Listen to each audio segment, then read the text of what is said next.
بسم اللہ الرحمن الرحیم۔ السلام علیکم ورحمۃ اللہ وبرکاتہ۔ آج ہم بات کریں گے تخلیق آدم کے بارے میں، اور اس میں یہ بتانے کی کوشش کریں گے کہ آدم علیہ السلام کو کس مٹی سے بنایا گیا۔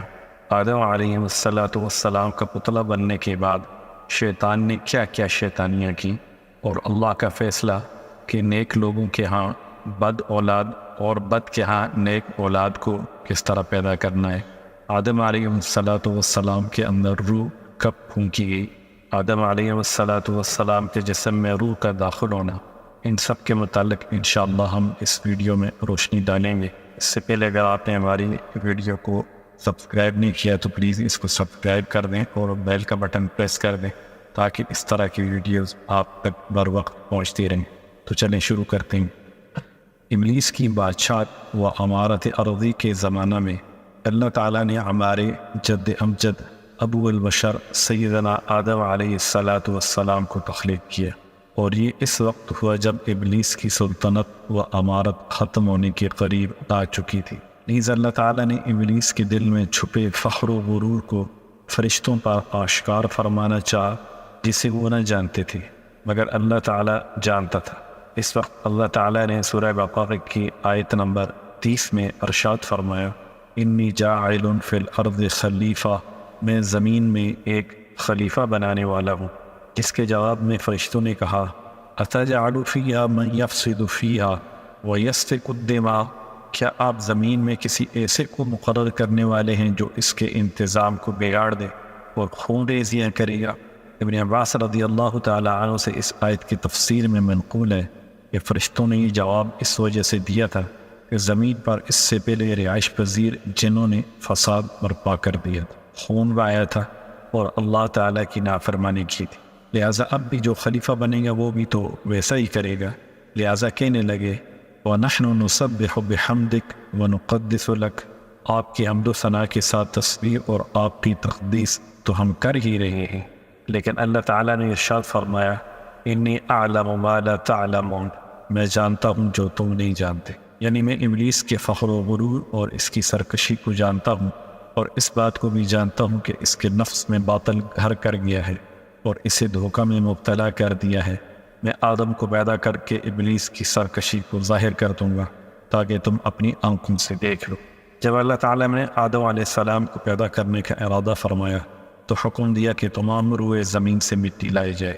ابن عباس رضی اللہ تعالی عنہ سے مروی ہے کہ انہوں نے فرمایا، اللہ تعالیٰ نے آدم علیہ السلام کی مٹی کا حکم دیا، پس وہ آسمان کی طرف بلند کی گئی اور لیس دار مٹی سے آدم علیہ السلام کی تخلیق۔ یہ مٹی اس سے پہلے گارے کی شکل میں تھی، پھر اس میں خمیر اٹھ گیا، پھر اس لیس دار اور چپکنے والی مٹی سے اللہ تعالیٰ نے آدم علیہ السلام کی پتلے کو اپنے دست قدرت سے بنایا۔ ابن عباس رضی اللہ تعالی عنہ، ابن مسعود رضی اللہ تعالی عنہ اور چند دیگر صحابہ کرام سے مروی ہے، اتجعل فیہا من یفسد فیہا ویسفک الدماء ونحن نسبح بحمدک ونقدس لک قال انی اعلم ما لا تعلمون۔ یہ سورہ بقرہ کی آیت نمبر 30 ہے۔ اس کا ترجمہ ہے، میں زمین میں ایک خلیفہ بنانے والا ہوں۔ انہوں نے عرض کیا، کیا آپ زمین میں کسی ایسی کو مقرر کرنے والے ہیں جو اس کے انتظام کو بگاڑ دے گا اور خون ریزیاں کرے گا؟ آپ کی حمد و ثنا کے ساتھ تسبیح اور آپ کی تقدیس تو ہم کر ہی رہے ہیں۔ فرمایا، میں جانتا ہوں جو تم نہیں جانتے۔ تفسیر میں منقول ہے کہ اللہ تعالیٰ نے جبرائیل علیہ السلام کو زمین کی طرف مٹی لانے کے لیے بھیجا۔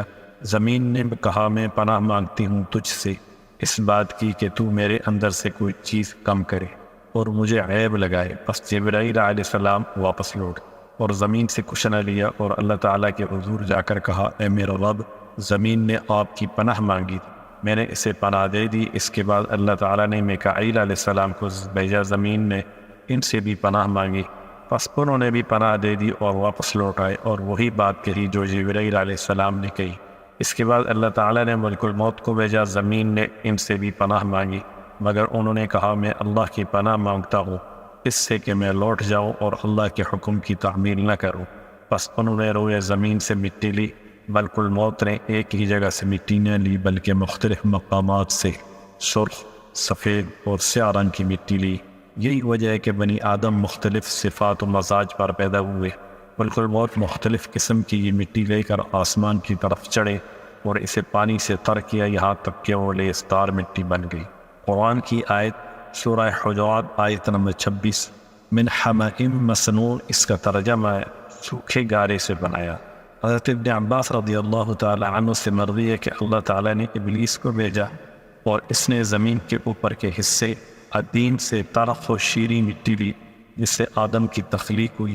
اسی وجہ سے نام آدم رکھا گیا ہے کہ وہ زمین کے اوپری حصہ عدیم سے پیدا ہوئے، اور اسی وجہ سے ابلیس نے کہا تھا کیا میں اس کو سجدہ کروں جسے آپ نے مٹی سے پیدا کیا، یعنی وہ مٹی جسے میں لایا ہوں۔ سعید بن جبیر رضی اللہ تعالی عنہ سے مروی ہے کہ آدم نام اس لیے پڑا کہ وہ زمین کے اوپری حصہ عدیم سے پیدا ہوئے ہیں۔ ایک دوسری جگہ بھی ان سے مروی ہے، حضرت علی رضی اللہ تعالی عنہ سے مروی ہے حضرت آدم علیہ السلام کو زمین کے عدیم پر حصہ سے پیدا کیا گیا، اس میں عمدہ اور ردی ہر قسم کی مٹی شامل ہے، اس لیے تو ان کی اولاد میں اچھے برے ہر طرح کے لوگ ہیں۔ ابو موسیٰ اشعری رضی اللہ تعالی عنہ سے روایت ہے کہ رسول اللہ صلی اللہ علیہ وسلم نے ارشاد فرمایا، اللہ نے آدم علیہ السلام کو ایک مٹھی مٹی سے پیدا کیا جس کو تمام زمین سے لیا گیا تھا، پس بنو آدم زمین کی اس مٹی کے موافق پیدا ہوئے ہیں، بعض ان میں سے سرخ، بعض سیاہ، بعض سفید اور بعض گندمی رنگ کے ہیں، اسی طرح خوش اخلاق و بد اخلاق اور نیک و بد ہر قسم کے لوگ ہیں۔ اس کے بعد اس مٹی کو چھوڑ دیا گیا یہاں تک کہ اس میں بو پیدا ہو گئی، پھر اسے چھوڑ دیا گیا یہاں تک کہ وہ خشک ہو کر ٹھیکرے کی شکل میں بن گئی، جیسا کہ اللہ تعالیٰ نے قرآن مجید میں سورہ حجرات آیت نمبر 26 میں ارشاد فرمایا، وَلَقَدْ خَلَقْنَا الْإِنسَانَ مِنْ صَلْصَالٍ مِّنْ حَمَإٍ مَّسْنُونٍ، ہم نے انسان کو سڑی ہوئی مٹی کے سوکھے گارے سے بنایا۔ ابن عباس رضی اللہ تعالی عنہ سے مروی ہے کہ آدم علیہ السلام کو 3 اقسام کی مٹی سے پیدا کیا گیا، صلصال، حماء اور طین لازب۔ پس لازب تراب عمدہ مٹی ہے، اور حماء سے مراد گارا اور کیچڑ، اور صلصال سے مراد ایسی مٹی ہے جسے کرداری کر لیا گیا۔ اللہ تعالیٰ کے فرمان میں صلصال کا مطلب یہی ہے ایسی خشک مٹی جو کھنکھناتی۔ حضرت ابن عباس رضی اللہ تعالی عنہ سے مروی ہے کہ اللہ تعالیٰ نے آدم کی مٹی لانے کا حکم دیا، پس وہ مٹی آسمان کی طرف لے جائی گئی، پھر آدم علیہ السلام کو لیسدار مٹی طین لازب سے بنایا گیا، جو کہ اس سے قبل بدبودار مٹی حماء مسنون کی شکل میں تھی، اور اس سے قبل وہ خشک مٹی تراب تھی۔ پس آدم علیہ السلام کو طین لازب سے اپنے دست قدرت سے بنایا، اور 40 راتوں تک ان کے پتلے کو ایسے ہی پڑے رہنے دی۔ اس دوران ابلیس اس پتلے کے پاس آیا اور اپنے پاؤں سے اس کو ٹھوکر ماری، جس سے اس میں آواز پیدا ہوئی اور وہ بجنے لگا۔ اللہ کے فرمان میں سورہ رحمان کی آیت نمبر 14 میں من صلصال کالفخار، ٹھیکرے جیسے سوکھے سڑے گارے سے، میں اسی طرف اشارہ ہے۔ اس کے بعد شیطان آدم علیہ السلام کے پتلے کے منہ میں داخل ہو کر اس کی دبر کے راستے باہر نکل گیا اور کہنے لگا، اس آواز اور مٹی کی وجہ سے جس سے تو پیدا کیا گیا ہے تیری کوئی حیثیت نہیں، اگر مجھے تجھ پر قبضہ و تصرف دیا گیا تو میں تجھے ہلاک کر دوں گا، اور اگر تجھے میرے اوپر مسلط کیا گیا تو میں تیری حکم عدولی کروں گا۔ ابن عباس، ابن مسعود اور دیگر چند صحابہ کرام رضوان اللہ تعالی علیہم اجمعین سے مروی ہے، اللہ تعالیٰ نے فرشتوں کو فرمایا، انی خالق بشرا من طین وَإِذَا سَوَّيْتُهُ وَنَفَخْتُ فِيهِ مِن رُوحِي فَقَعُوا لَهُ سَاجِدِينَ، سورہ سواد کی آیت نمبر 71 سے 72 تک۔ اس کا ترجمہ یہ ہے، میں مٹی سے ایک بشر بنانے والا ہوں، پھر جب میں اسے پوری طرح بنا دوں اور اس میں اپنی روح پھونک دوں تو تم اس کے آگے سجدے میں گر جاؤ۔ بس اللہ تعالیٰ نے اسے اپنے دست قدرت سے بنایا تاکہ ابلیس اس پر تکبر نہ کر سکے۔ اس کے باوجود جب ابلیس اپنے آپ کو آدم سے بڑا ظاہر کرتا ہے تو اللہ تعالیٰ فرماتا ہے کہ جس چیز کو میں نے اپنے ہاتھ سے بنایا ہے اس پر یہ ابلیس تکبر کرتا ہے، حالانکہ میں اس سے تکبر نہیں کرتا۔ بس آدم علیہ السلام کا انسانی شکل کا پتلا تیار کیا گیا اور پھر 40 روز تک اسے اسی حالت میں پڑے رہنے دیا۔ فرشتوں کا ادھر سے گزر ہوا تو وہ اسے دیکھ کر گھبرا گئے، اور سب سے زیادہ گھبراہٹ ابلیس پر طاری ہوئی۔ ابلیس جب بھی اس کے پاس سے گزرتا اس کو ٹھوکر مارتا، اس کی وجہ سے اس میں آواز پیدا ہوتی، جس طرح ٹھیکرے پر ٹھوکر لگنے سے آواز پیدا ہوتی ہے۔ من صلصال کالفخار میں اسی کا بیان ہے۔ ابلیس ٹھوکر لگاتی وقت اس سے کہا کرتا کہ تو یہ کس کام کے لیے پیدا کیا گیا ہے؟ وہ منہ کی طرف سے اس پتلے میں داخل ہوتا اور دوبر کے راستے باہر نکل جاتا اور فرشتوں سے کہتا تم اس سے مت ڈرو، تمہارا رب بے نیاز صمد ہے، جبکہ یہ انسان اندر سے کھوکھلا ہے۔ اگر مجھے اس پر مسلط کیا گیا تو میں اس کو ہلاک کر دوں۔ حضرت سلمان فارسی رضی اللہ تعالیٰ عنہ روایت کرتے ہیں، اللہ تعالیٰ نے حضرت آدم علیہ السلام کی مٹی کو 40 دن تک خمیر بننے دیا، پھر اسے اپنے دونوں ہاتھوں میں جمع کیا اور اس کے اچھے حصے کو دائیں ہاتھ اور برے حصے کو بائیں ہاتھ میں الگ الگ کر دیا، پھر دونوں ہاتھوں کی مٹی کو آپس میں خلط ملط کر یعنی ملا دیا۔ یہی وجہ ہے کہ نیک لوگوں کے ہاں بد اولاد اور بد لوگوں کے ہاں نیک اولاد پیدا ہوتی ہے۔ ابن اسحاق روایت کرتے ہیں، فرماتے ہیں کہ اللہ تعالیٰ زیادہ جانتا ہے، لیکن کہا گیا کہ اللہ تعالیٰ نے آدم کا پتلا بنایا، پھر اسے چھوڑ دیا اور اسے 40 روز تک دیکھتا رہا، یہاں تک کہ وہ مٹی ٹھیکرے کی طرح آواز دینے لگی اور بغیر پکائے یہ پختہ ہوگی۔ جب یہ آدم پتلا اچھی طرح پختہ ہو گیا تو اللہ تعالیٰ نے اس میں روح پھونکنے کا ارادہ فرمایا تو پتلے کو فرشتوں کے سامنے کیا اور کہا جب میں اس میں روح پھونک دوں تو تم اس کے سامنے سجدے میں گر جانا۔ ابن عباس، ابن مسعود اور دیگر صحابہ کرام رضوان اللہ تعالیٰ علیہم اجمعین سے روایت ہے، جب اللہ تعالیٰ نے آدم علیہ السلام کے اندر روح پھونکنے کا ارادہ فرمایا تو فرشتوں سے فرمایا جب میں اس کے اندر روح پھونک دوں تو تم اس کے سامنے سجدے میں گرنا۔ اس کے بعد جب اللہ تعالیٰ نے اس کے اندر روح پھونکی تو روح سر میں داخل ہوئی، جس کی وجہ سے آدم علیہ السلام کو چھینک آ گئی۔ اس پر فرشتوں نے کہا کہ الحمدللہ کہیں۔ الحمدللہ کہنے پر اللہ تعالیٰ نے فرمایا رحم کا ربک، تمہارا رب تم پر رحمت کرے۔ اس کے بعد روح آنکھوں میں داخل ہوئی تو آدم علیہ السلام نے جنت کے پھل اور میووں کو دیکھا۔ جب پیٹ میں پہنچی تو کھانے کی خواہش پیدا ہوئی اور آدم روح کے ٹانگوں میں پہنچنے سے قبل ہی ان پھلوں اور میووں کی طرف کود پڑے۔ قرآن کریم نے اسی عجلت پسندی کی طرف اشارہ کرتے ہوئے فرمایا خلق الانسان من عجل، انسان جلد باز مخلوق ہے۔ اس کے بعد تمام فرشتوں نے سجدہ کیا، لیکن ابلیس نے انکار کیا اور تکبر کا اظہار کیا اور کافروں میں سے ہو گیا۔ اللہ تعالیٰ نے ابلیس سے پوچھا جس چیز کو میں نے اپنے دست قدرت سے بنایا اس کو سجدہ کرنے سے تجھے کس چیز نے روکا؟ شیطان نے جواب دیا چونکہ میں اس سے بہتر ہوں، لہذا میں ایسے انسان یعنی اپنے سے کم تر کو سجدہ نہیں کر سکتا، اسے آپ نے مٹی سے پیدا فرمایا۔ اللہ تعالیٰ نے ارشاد فرمایا تو یہاں سے اتر اور نکل جا، تیرے لیے تکبر مناسب نہ تھا، ذلیل و خوار ہوگا۔ ابن عباس رضی اللہ تعالیٰ عنہ سے روایت ہے جب اللہ تعالیٰ نے آدم علیہ السلام کو اندر اپنی روح پھونکی تو روح ان کے سر کی جانب سے داخل ہوئی اور جسم کے جس حصہ میں پہنچتی وہ گوشت اور خون میں تبدیل ہو جاتا۔ جب روح ناف کے مقام پر پہنچی تو آدم علیہ السلام نے اپنے جسم کو دیکھا تو وہ بہت خوبصورت معلوم ہوا۔ آدم علیہ السلام نے اٹھنا چاہا مگر اس پر قادر نہ ہو سکے۔ اللہ تعالیٰ کے فرمان کے مطابق خلق الانسان من عجل، انسان جلد باز مخلوق ہے، میں اسی حرکت و واقعے کی طرف اشارہ ہے۔ نیز فرمایا آدم سے مارے خوشی کے صبر نہ ہو سکا، پھر جب اس کے پورے جسم میں روح پھیل چکی آدم کو چھینک آئی، جس پر انہوں نے الحمدللہ کہا۔ یہ اللہ تعالیٰ کی طرف سے الہام کی وجہ سے تھا۔ اللہ تعالیٰ نے فرمایا اے آدم اللہ تجھ پر رحم کرے۔ اس کے بعد وہ فرشتے جو اس وقت ابلیس کے ساتھ تھے، نہ کہ تمام فرشتے، انہیں سجدہ کرنے کا حکم ہوا۔ ابلیس کے سوا سب نے سجدہ کیا کیونکہ اس کے دل میں غرور و تکبر تھا۔